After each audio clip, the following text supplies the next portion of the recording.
This YCN Sports Wrap special is brought to you by Raleigh Lakeside Builders, a local company dedicated to delivering the highest quality craftsmanship in both a time and budget-sensitive manner. Kearsarge Heating and H.R. Clough, your local energy specialist, much more than a home heating fuel provider. Kentucky Stoneworks, a full-service stone masonry contractor operating in central New Hampshire. Durazio Electric, Mark wants you to know that his work is done with the time and care he would give his own family. And by Kentucky Chamber of Commerce. And by Skyline Designs.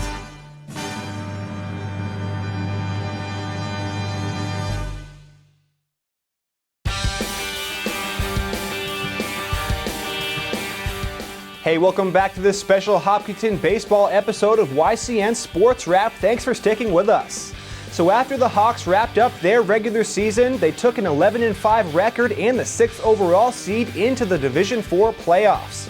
In the first round, the Hawks had some trouble getting by the 11th seed Wilton Lindenborough, but they did manage to advance with a score of 3-2.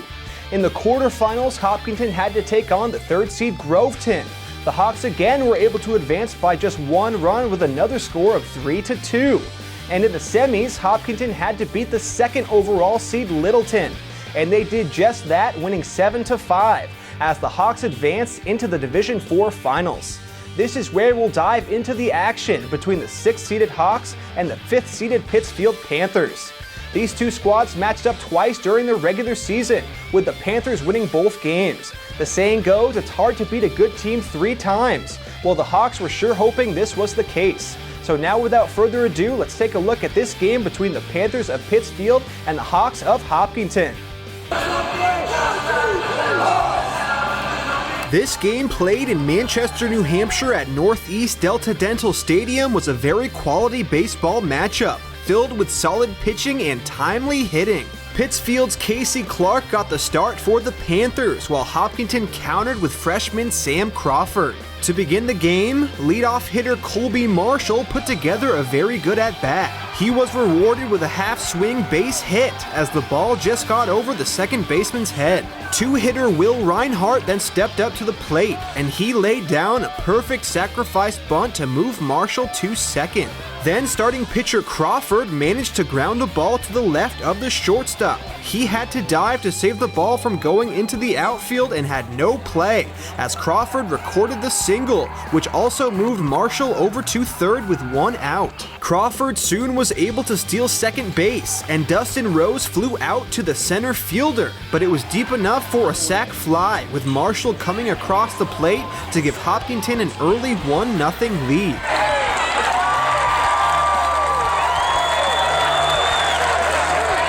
Senior Ben McManus, with his good-looking lefty swing, then managed to hit a double over the head of Pittsfield's left fielder. Line now again as he pummels this one to left field. This allowed Crawford to score as the Hawks took a quick 2-0 lead into the bottom of the first. Crawford took the mound for the first time and threw 1 pitch and recorded 1 out when Pittsfield's Cam Dara popped out to the shortstop Mike Baer. The next batter struck out and was barely thrown out at first after a dropped third strike from Hopkinton's catcher.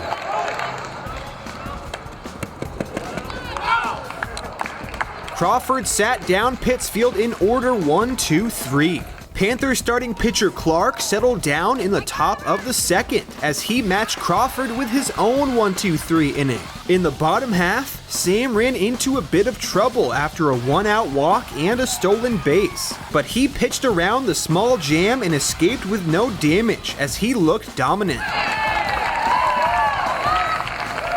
To start off the third inning, it was the top of the Hawks lineup, and Colby Marshall led off the inning with another hit, but this time it was a double. Reinhardt did exactly what he did in the first with another sacrifice bunt, but Pittsfield committed an error, which allowed Marshall to score as Hopkinton then held a 3-0 lead after 2.5. Crawford in the bottom of the third recorded 2 strikeouts and then allowed a walk and a stolen base, but he again pitched around the threat and held Pittsfield scoreless. In the top of the fourth, Tucker Windhurst worked the count and drew the all-important leadoff walk, and he proceeded to steal second base cleanly. Sam Rawson then sacrificed him over to third for the Hawks' third successful bunt of the day. Then senior catcher Cale Murdo nailed an RBI base hit just over the shortstop's head to extend the Hawks' lead to 4. In the bottom of the inning, Crawford allowed his first hit of the afternoon when Devin Bedell hit a single. Pittsfield tried multiple times to move the runner over, but after failed bunt attempts, Sam once again got out of the jam without allowing a run. Hopkinton led 4-0 after 4 full innings. The top of the 5th, however, was a different story. Crawford allowed a leadoff walk, but then recorded 2 quick outs. Pittsfield's Noah McGlashing then swung and made contact for the Panthers' second hit of the day. So with men on first and second and 2 outs, Casey Clark stepped into the box. A passed ball allowed the runners to advance, and then Clark slapped what appeared to be a triple past the first baseman. 2 runs came in to score, but because the Hawks right fielder thought the ball was dead after it bounced around some chairs, he put his hands up to call the play dead. The umpires didn't agree, and Clark kept on running as he recorded a fluky inside the park 3-run homer. This all of a sudden cut the Hawks' lead down to just 1 with a score of 4-3.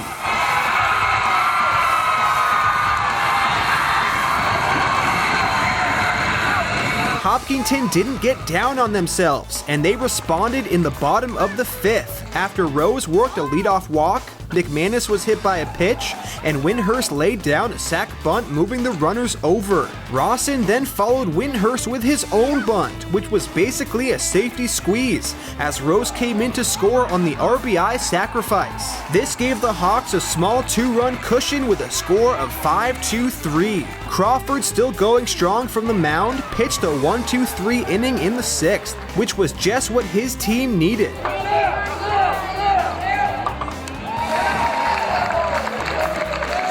Crawford wasn't about to blow this lead, especially after being so dominant on the hill all day. The last 3 outs in the 7th inning are as follows.